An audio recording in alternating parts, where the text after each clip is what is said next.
So Jesus, it's in your name that we are gathering in little clusters, small clusters, and we're really gathering around your table today.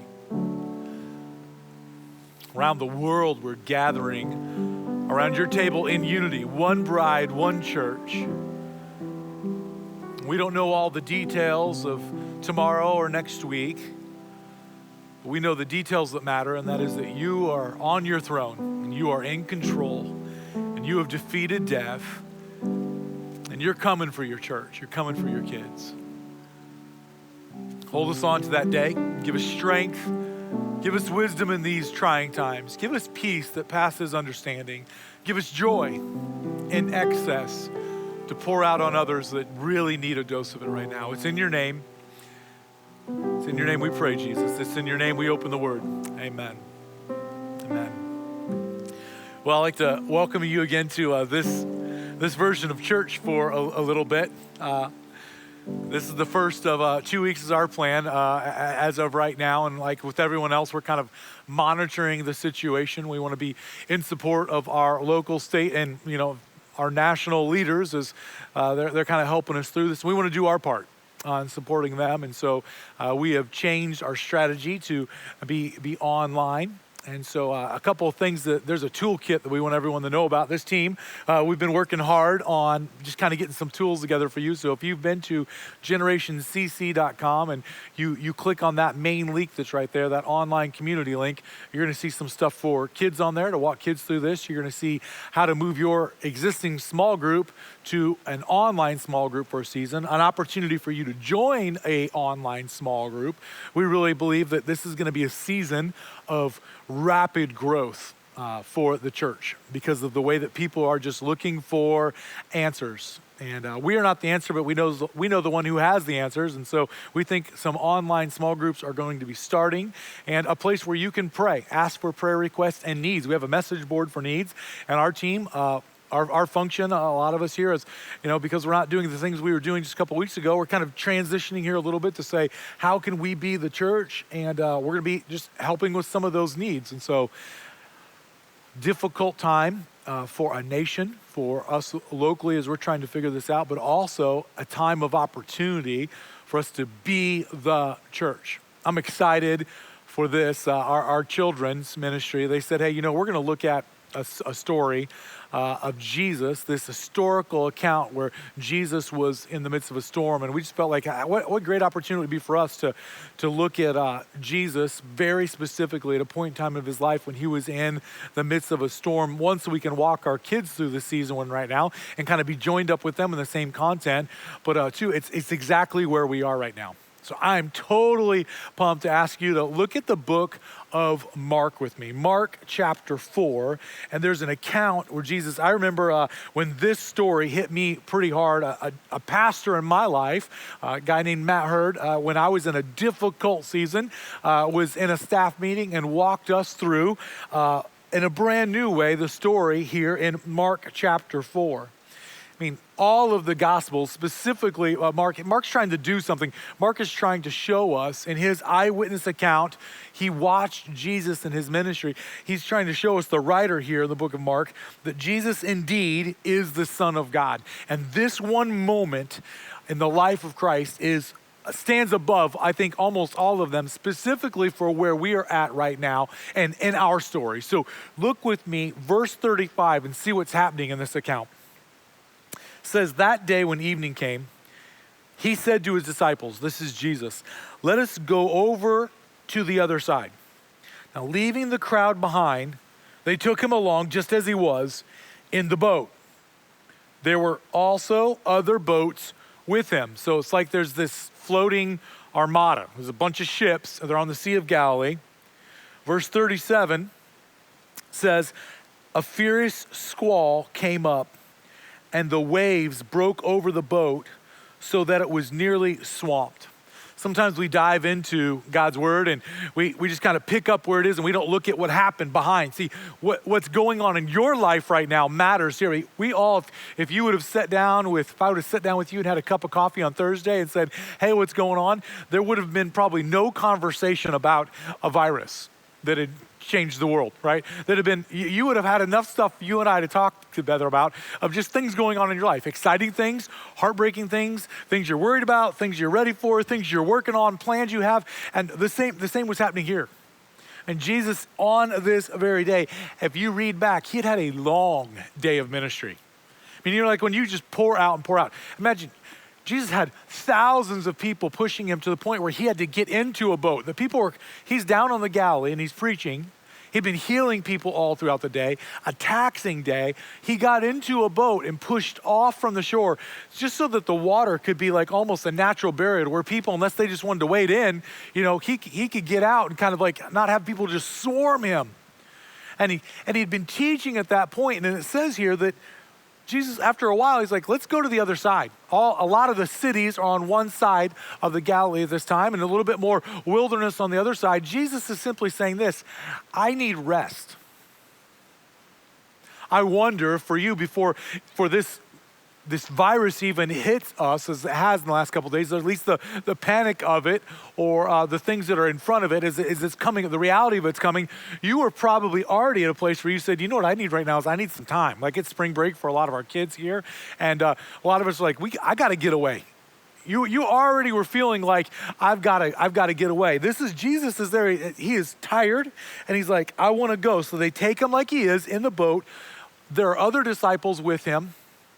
I just came back from a trip to Israel in November. I've actually saw a boat that they had found in the clay, when the waters went back. Some two little boys found a boat and they pulled it up. I like to think that that's one of those things where God says, I'm going to hide this boat here. This is the boat. I just like to think that when I walk there's a little museum there off the Galilee where they've got this ancient old boat. You just see kind of the skeleton of it.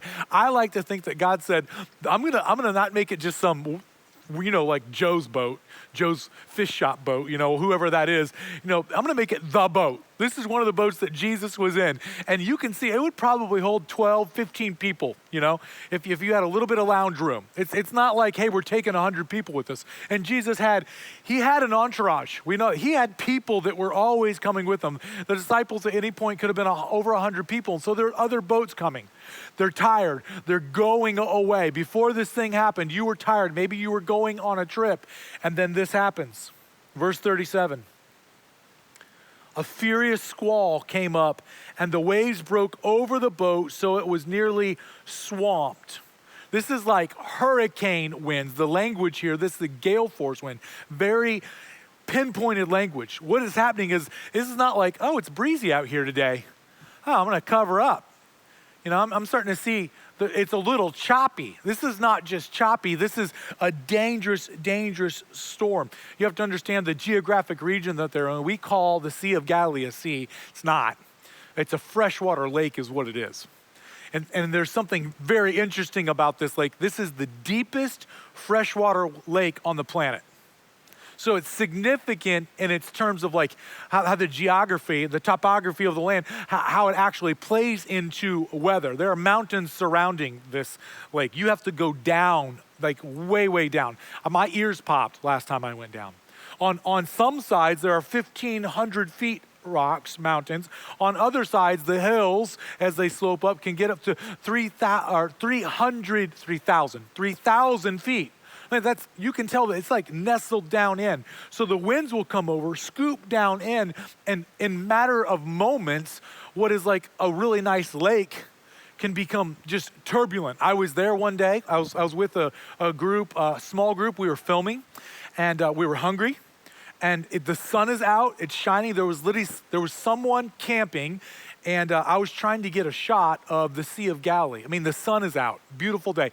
Someone was on a jet ski behind me. And that really busts the shot. I mean, that's not what we think about in America when someone's gonna say, just imagine this lake and imagine Jesus with this. And I'm trying to like set the moment, and there's a guy on a jet ski behind me. So I'm like, okay, like forget that. Like I'm trying to position the shot. And then his kids were playing and they had toys and they were doing laundry. So I had to like hike like 50 yards down around the bank to get a shot that I wanted to get to say, can you imagine? Like look back 2,000 years. And it took like 10 minutes to get there. And in that time, Like in that short amount of time where I'm trying to escape first world, right? And jet ski guy to get this shot to pull us all into a Jesus moment, the sun is gone, okay? The winds out of nowhere, I have no idea where they came from. And I was just like moments ago standing in front of this eating place and all these buses are letting people off and they're going in to have an awesome lunch. I'm hungry. I'm just gonna get this shot real quick. 10 minutes, I hike up. Total different scene. There are waves. I mean, there are waves. I was gonna stand down on the shore and now I'm getting hit, like really hit up to and I started to think this just crept up on me. I mean, in a matter of moments, because of how this sea, this lake has been placed, it can go from clear glass to turbulent, like you're afraid. If you're out there in a boat, like the one I saw when I was in the Galilee, just something that would hold 12 or 15 people, it is scary. Luke tells us that the boat is filling full of water. Like I want no part of this. I want absolutely no part of it. Matthew tells us that it's nighttime and the boat is being covered up with waves. When you're in a boat and you look up and you see waves, I never want to be in a boat and look up and see waves. I like to look down and see little waves, right? I don't want to look up and see our boat's going to cap over waves. That's what's going on in this scenario here. Well, verse 38 gives us a clue into what's going on. It says, Jesus was in the stern, sleeping on a cushion. It really describes, I'm just picturing Jesus is out cold, sleeping. Personally, if I'm there, I'm really aggravated by this. I'm gonna be very annoyed by this situation because I'm gonna want everyone to kind of be aware of what's going on, doing their best to get water out of the boat, holding on to other people. Like this is not a time for, sleep. That's not what this calls for. But what we see here, I love that we have a God that comes down and lives in our form. Jesus is fully human. I mean, have you ever been out cold? You worked hard day and you're out. Jesus, he was fully human. And he's God and like who he is, he can do anything. He's God, but he took on humanity. This, to me, it's like if you put the best NASCAR driver in the world, if you put him in a go-kart, there's still only so much a go-kart can do.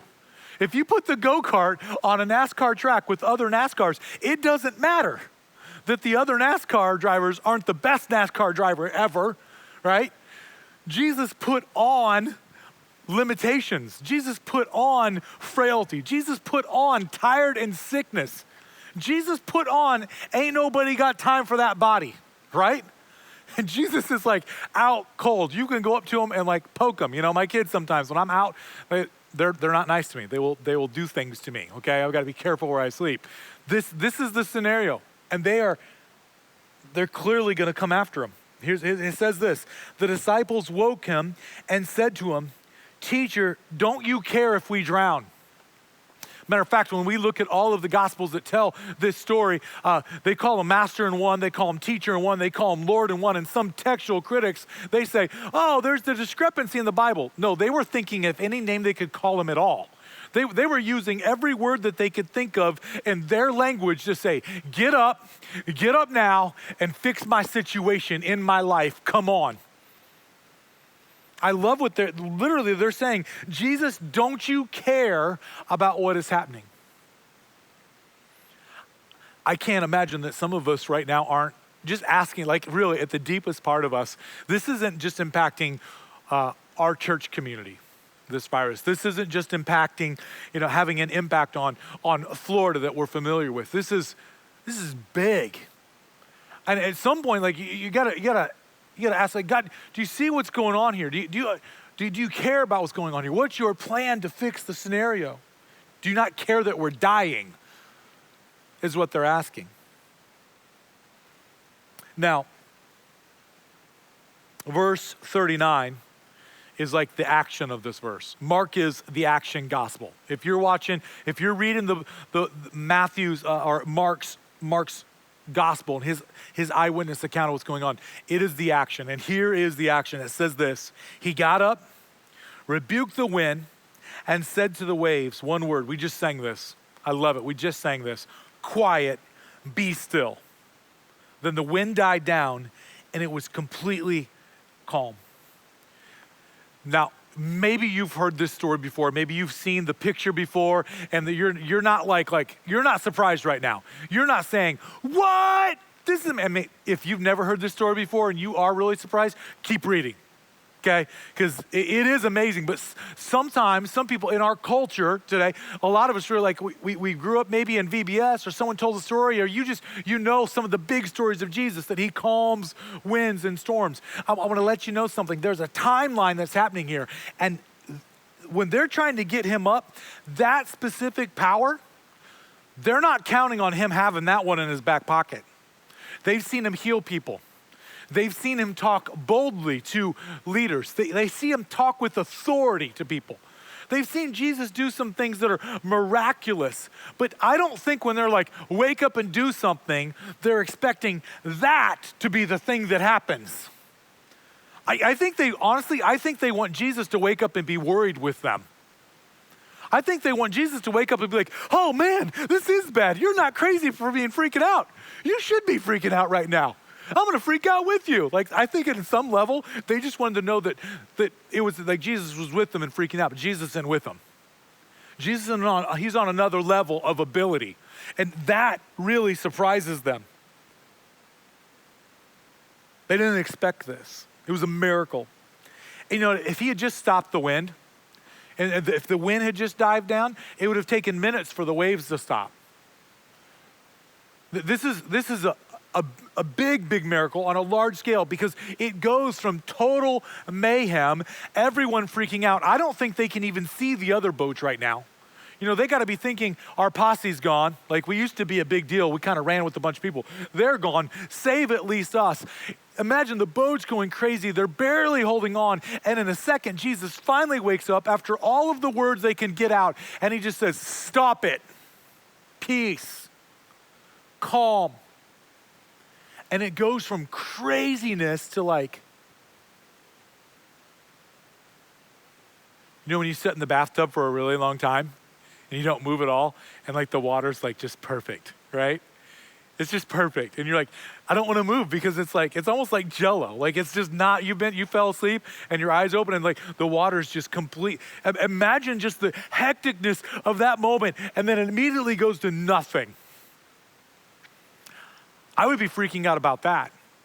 I would imagine some of us, we're looking at some shutdowns. Some of us are afraid of our lives going from the normal hectic that it is to that quiet. You're like, that's what I'm afraid of. I don't want that. I'm afraid of I'm afraid of silence. I'm afraid of being sequestered for 14 days. Verse 40, when he's done dealing with the chaos of the storm, he said to his disciples, why are you so afraid? Do you have no faith? See, this is a faith lesson that's happening. We are right now, this is why this is so great for us. We are all, every person, believer in Jesus or not, every person in the world is in the middle of a faith lesson. We're all at the same place. God has orchestrated or allowed events to happen where the whole world is coming to a faith lesson. And some people are freaking out, right? And there's reason to be, I get it. There's fear. It's a real threat in some scenarios. We don't know everything. But in this moment, we are all in the middle of a faith lesson. And God can be trusted in the most threatening of circumstances in our lives. I would imagine that in our guts, if we're there with Jesus in that moment and he says, why are you so afraid? Because he's saying that to a lot of us now. Right now, Jesus is saying, why are you so afraid? There's a lot of us have you not watched the news? There's people are crazy. That's one reason to be afraid. Immediately, Jesus, did you not just see? The waves, they weren't here waves. They were here waves, Jesus, right? We can handle these waves. These were these waves. They had reasons, some legitimate reasons to be afraid, except for Jesus was in their boat. And Jesus brought it back to a faith deal. See, here's the deal. some of us have just been looking at clouds. And we've just been digesting. Like we're standing in the boat and we're looking at waves that are big. We're standing in the boat and we're realizing that at any moment this could happen or that could happen, and we're seeing the water come in the boat, and we're seeing other people not doing what they're supposed to be doing, and this other guy's not working as hard as he should be working. We're thinking of things that we should have done to prepare for this moment, and we're thinking of things that we're going to miss out on, and we're looking everywhere except for the Son of the living God who's in the boat with us. And Jesus was like there. Jesus in this season that we're gonna live. If it's 2 weeks, whatever, he's here. He's a present God. Some of these waves that we're watching, quite honestly, you could turn it off for 4 hours and then turn it back on. It's the same thing, and we're devouring, like we're eating, we're consuming worry and anxiety and pressure and stress. And we need to fix our eyes on Jesus and simply be the church. See, he can care for us. And while there are real obstacles that are in our path, and there's real reason for wisdom to be used and for us to have concern, and Jesus can care for us. Jesus can say, peace, be calm. And if he's going to allow us to come into a storm and allow us to go through a storm, he is still the same God who gets in the boat with us. He's a with us God. Man, what an awkward boat ride the rest of the way.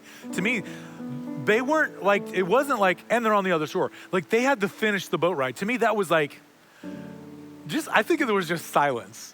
I mean, there's nothing else that's recorded. He says to them, why are you so afraid? Do you have no faith? There's no answer. There's no like, Matthew's like, we do have faith. And Peter's like, I was just getting ready to exercise faith. I was telling them, Jesus. Like no one says anything, right? It's like when dad says something and everyone's like, it's over. And just crazy waves, crazy waves. Jesus stands up, like, stop it. And then everyone just kind of sets down and like the water is still and they just kind of coast to shore. It says this, they were terrified and asked each other, who is this? Even the wind and the waves obey him. They're like, the wind. They're talking to one another like hushed tones. The wind is listening to this guy. This was new information. I mean, maybe you know the story. Maybe you know that Jesus will finish his ministry without sinning, and he will go to a cruel cross and suffer and die and take on our sin. And he will rise from the dead, and everyone will see that. And then we can put our faith in a real God, because what Jesus has done, he has preserved his word for us in this account for who he is. And we know that in this story, they're not aware of that. They're just like, who is it? Who and what in the world? We knew he was like from God. We knew he was like of God. Maybe was like in with God. We didn't know that he was God. They went from being afraid of the storm to kind of afraid of Jesus. Like, I got a little more fear right now of being in the presence of God than I had of like the wind and waves. Here's what gets me. That God is now in us. Jesus says, I have to leave so that the Spirit can come and you can do greater things. That is the Spirit that lives in us as we are walking into an unknown season, and unknown times, and unknown realities. And we don't know every little thing of how everything is going to play out, and the economy and our kids and going back to school and the way life was 72 hours ago. We don't know all of that. Here's what we know. That the same Spirit that calms storms is the same Spirit of God that lives in us and gives us peace that our neighbors don't understand. When they're like, hey, you got toilet paper, right? And what they're really saying in their eyes is, hey, do you got answers? And they see us with joy and hope. You look back on history, the time that the church grew the most was when plagues and epidemics came and Thousands of people were dying. Like, I don't want to freak anyone out. I'm just going to tell you what history has taught us. That the church exploded. Because when someone, right? When someone like someone had the plague or some form of cooties or some bad thing, right? Everyone that loved them, that was supposed to be around them said, whoa, whoa, whoa, whoa. Go away. Go to a leper colony. I'm out. Friends, spouses, business partners, family members said, hey, get that taken care of and we can have, I'll love you again. It was the church that walked in and said, we're not worried about us. We're here to love you. Because if we die today, we know where we go. We're going to love you. And you know what that was? When we sing about an irresistible church, that's an irresistible church. A church that loves without bounds. And so we're busting out of here. And church just got changed. You're not sitting in a sanctuary today saying hi to all the same people. You're somewhere else. You are the plan for where you are at to be the church. And that God that cares enough for you to send his son to be in that boat is the same God that sends his spirit to live in believers. So we have an opportunity, regardless of what happens, to be the church. I'm gonna ask our team to come and sing. Man, what a rally cry this song is. May this be kind of the guts of who we are right now. Like the deepest part of who we want to be, striving to be. May this be kind of our rally cry. For such a time as this is your time. This is our time as a church. I'm sad about what is happening. But I'm also highly, highly excited to see the gospel of Jesus Christ advance. So can we just be the church? Because he still calms storms, even this one. So wherever you are right now, get awkward, sing, wherever it is, let's raise our voices. Come on.